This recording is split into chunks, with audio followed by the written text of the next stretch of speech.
Alrighty guys, welcome back to another little video where today we're going to be taking a look at reviewing and deep diving the GTX 770. Let's get into it, shall we?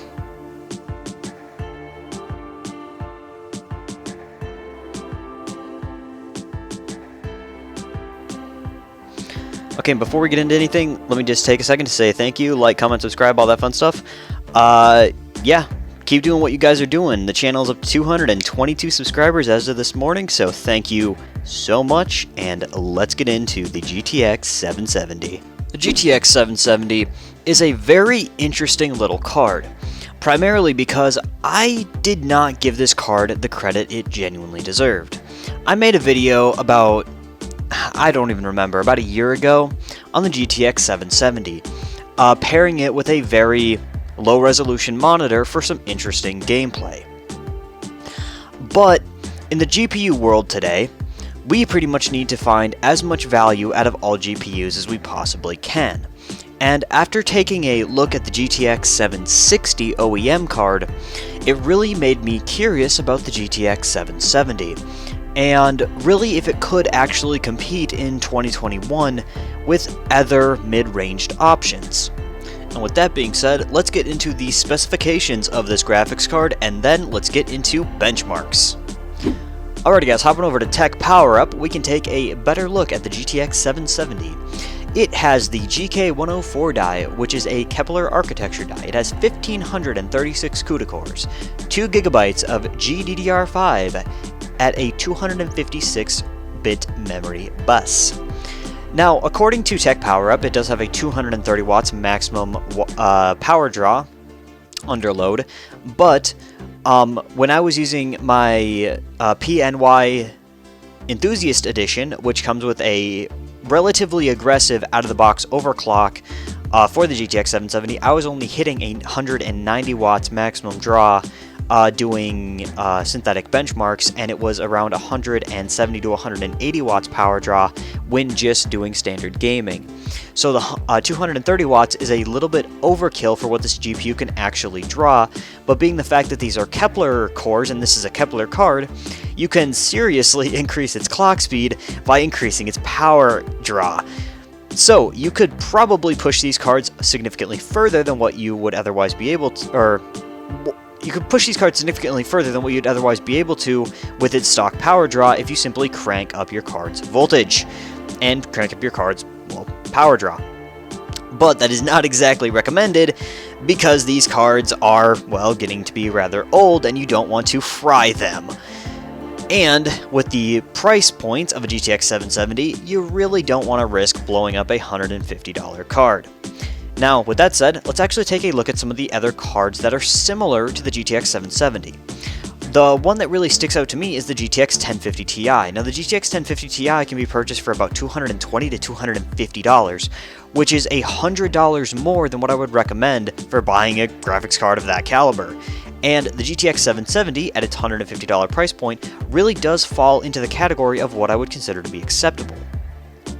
The only other graphics card that I really feel like has a, well, direct competition with the GTX 770 would be the R9 280X, which was its original competitor when it was released back in 2012, or 2013 I should say.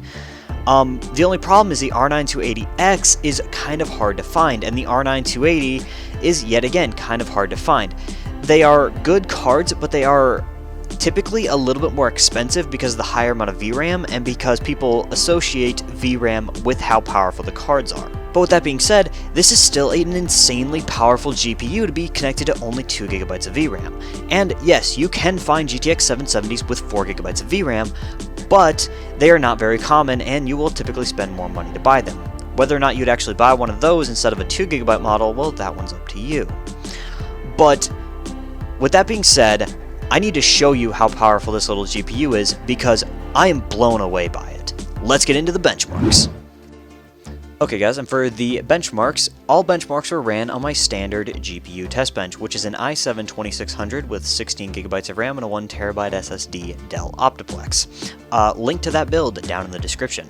So, for the first game that I played, or the first game that I benchmarked, was Dota 2, with all of the ambient creatures, ambient cloth effect, ambient everything turned on.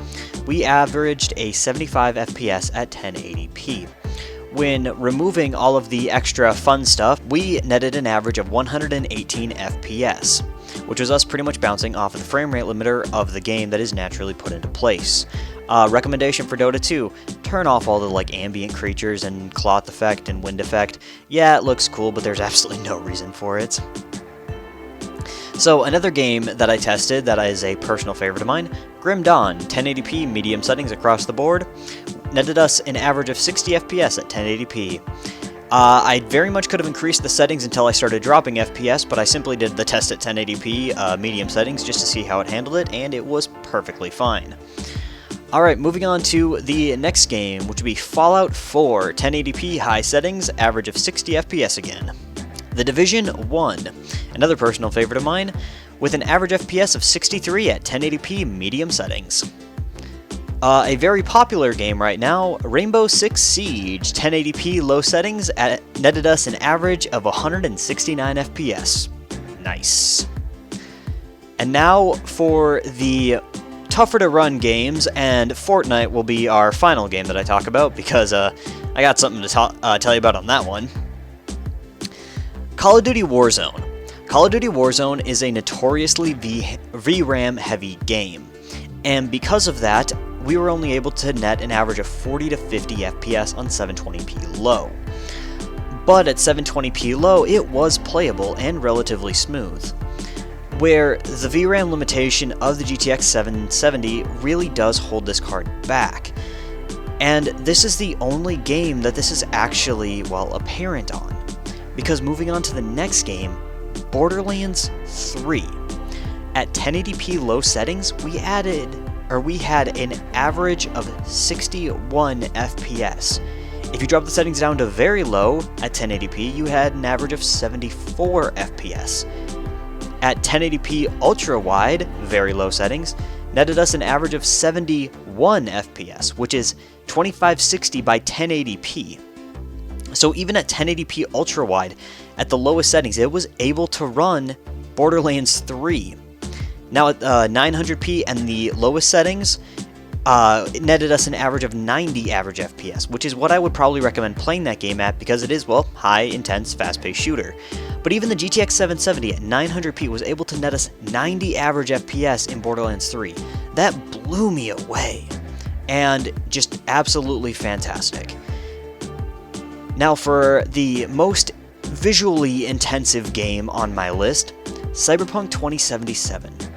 Now, at lowest settings at 900p, it netted us an average of 39 FPS, which I know people are going to say is not exactly playable. And for some people it's not, for some people it will be.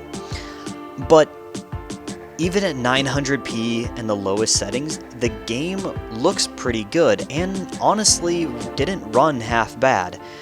I very much could play through a good chunk of that game at those settings. But granted, Cyberpunk 2077 is notorious for being hard to run, so even netting above a 30 average FPS at 900p really did show a very good standing for this graphics card, showing that this graphics card, even in 2021, is still putting up an insane fight. And now for the final game, Fortnite. Yeah, so to tell you guys the truth, I've never actually played through a match of Fortnite's Battle Royale. I have always jumped in and simply ran the benchmarks for a couple of minutes and then quit out of the game. I've never actually intended playing it. So, yeah, today I decided, you know what?